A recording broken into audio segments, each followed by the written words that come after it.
आज हम लोग विशेषण के बारे में जानेंगे कि विशेषण क्या है। विशेषण वे शब्द है जो संज्ञा या सर्वनाम की विशेषता बताते हैं। यहाँ पर ध्यान देने वाली बात यह है कि विशेषता संज्ञा और सर्वनाम की बताते हैं, क्योंकि क्रिया की विशेषता बताने वालों को क्रिया विशेषण कहते हैं। तो यहाँ संज्ञा और सर्वनाम इन दोनों को विशेष्य भी कहते हैं, अर्थात विशेषण जिनकी विशेषता बताता है उन्हें विशेष्य कहते हैं। जैसे हम लोग उदाहरण से देखते हैं कि मीठा फल, यहाँ पर फल की विशेषता क्या है कि वो मीठा है। तो मीठा शब्द जो है वो विशेषण है, यानी मीठा विशेषण है। और ये किसका विशेषण है? ये फल का विशेषण है। तो फल यहाँ पर विशेष्य है। जब कभी किसी वाक्य में हमें विशेषण की या विशेष्य की पहचान करनी हो तो हम ये देखते हैं कि विशेषण जो होता है वो विशेष्य से ठीक पहले आता है। अब आगे देखते हैं विशेषण के भेद। तो विशेषण 4 प्रकार के होता है। एक तो गुणवाचक विशेषण, संख्यावाचक, परिमाणवाचक और सार्वनामिक विशेषण।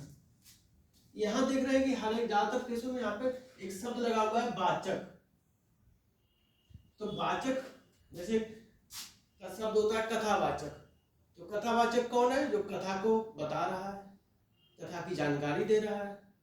तो वैसे यहाँ पर गुणवाचक क्या है? जो किसी विशेष्य के गुण के बारे में बता रहा है, यानी जो शब्द किसी संज्ञा या सर्वनाम की विशेषता बता रहे हैं, उसके गुण के बारे में बता रहे हैं, तो वो गुणवाचक विशेषण होता है। जैसे रंग, किसी के रंग की जानकारी होना कि रंग कैसा है, गुण की जानकारी होना, दोष, अवस्था, स्वभाव, स्थिति, दशा, दिशा, स्पर्श, गंध, स्वाद, इनके बारे में जानकारी मिलना या जानकारी देना जो है गुणवाचक विशेषण में आ जाता है।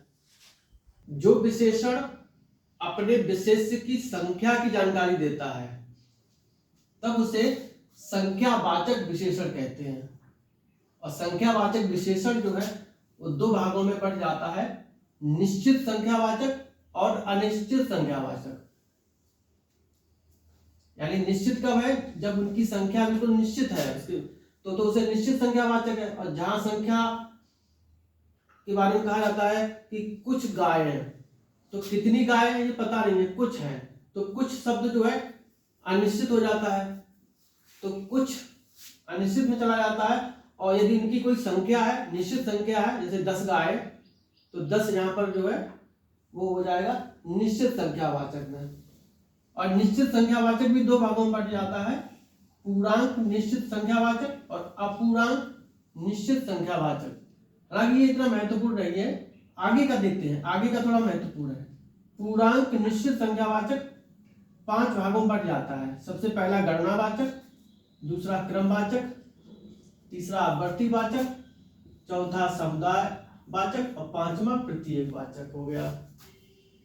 अब इसको हम 5 में विभेद करते हुए एक ही उदाहरण समझते हैं। अगर कहीं पे लिखा है 4, तो 4 जो है शब्द गणनावाचक में आ जाएगा। जैसे 4 किताबें, 4 गाय।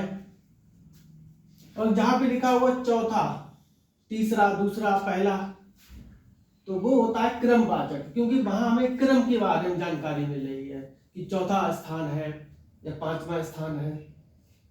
आवर्तीवाचक में जो विशेषण होता है वो अपने विशेष्य की आवृत्ति का बोध कराता है कि कितने गुना है, 2 गुना, 3 गुना, 4 गुना। समुदायवाचक में विशेषण अपने विशेष्य की समुदाय या समूह की जानकारी देता है। और प्रत्येक वाचक में ये देखा जाता है कि कितने में से कितना। जैसे कि किसी कोरोना काल में अगर जांच हो रही है और वहां निकल के आ रहा है कि हर 10 में से 1 व्यक्ति कोरोना संक्रमित है, हर 10वां, तब वहां इस तरह से प्रत्येकवाचक हो जाता है। इन पांचों को आप एक ही शब्द से समझने की कोशिश कर लिया आपने कि 4 है तो गणनावाचक है, चौथा है तो क्रमवाचक कहा जाएगा, 4 गुना है तो वो आवृत्तिवाचक कहा जाएगा, चारों है तो वो समुदायवाचक कहा जाएगा, और हर चौथा अगर शब्द लिखा है तो उसको प्रत्येकवाचक में गिना जाएगा। अनिश्चित संख्यावाचक, जहां पर कुछ, कम या अधिक इन शब्दों का प्रयोग होता है तो अनिश्चित हो गया। अब आते हैं परिमाणवाचक विशेषण। अभी तक हम संख्या को देख रहे थे कि विशेषण जो है के अंतर्गत जो शब्द प्रयोग किया जा रहा है वो संख्या बता रहा है, और अब यहाँ पर संख्या को ना बता के उसकी मात्रा के बारे में बताया जा रहा है।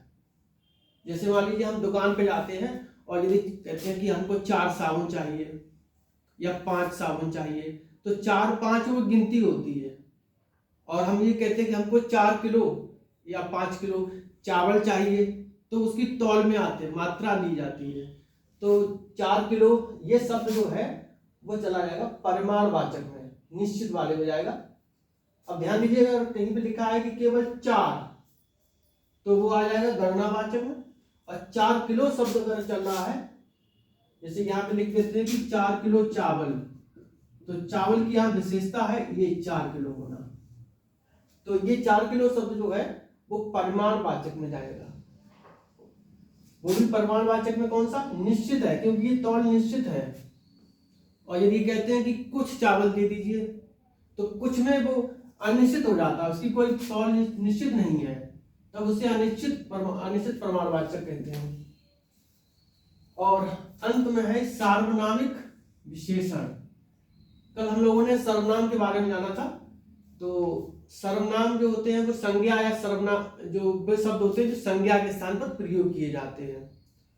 और यहाँ इसको हम एक उदाहरण से देखते हैं कि जब कोई सर्वनाम जो है विशेषण का कार्य करने लगता है, जब कोई सर्वनाम किसी विशेषण का कार्य करने लगता है, तब उस सर्वनाम को सार्वनामिक विशेषण कहते हैं। जैसे मान लीजिए कि किसी गौशाला में जाते हैं तो वहां कह देते हैं कि यह गाय अधिक दूध देती है, तो हम किसी एक गाय की तरफ इंडिकेट कर रहे हैं, और यहाँ पर जो यह शब्द है वो सार्वनामिक विशेषण हो जाता है।